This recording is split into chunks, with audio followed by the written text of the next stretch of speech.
మా కుటుంబ నేపథ్యం చూసుకుంటే మా అమ్మమ్మ గారు స్వాతంత్ర సమరయోధురాలు.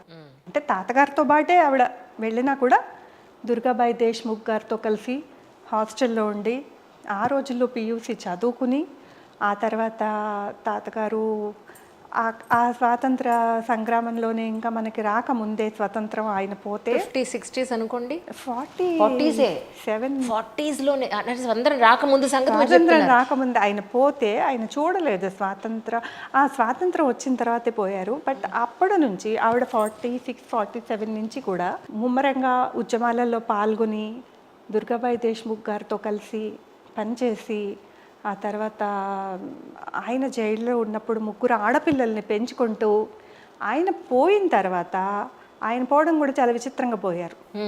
నూజళ్ళ ప్లాట్ఫామ్ మీద పోయారు. ఎవరికి తెలియదు. ఆ రోజుల్లో రేడియోలు పేపర్లు లేవు.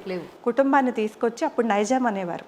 ఇక్కడ దింపి ఒక దగ్గర పెట్టి వాళ్ళని నేను మామిడికాయలు తెస్తాను ఆవకాయ పెట్టని చెప్పి వెళ్ళిన మనిషి దారిలో పోతే ఎవరు చెప్పలేదు వీళ్ళకి. కాంగ్రెస్ వాళ్ళు మాత్రం 3 రోజులు చూసి వాళ్ళు రేడియోలో చెప్పి పేపర్లో వేసి దహనం కూడా చేసేసారు.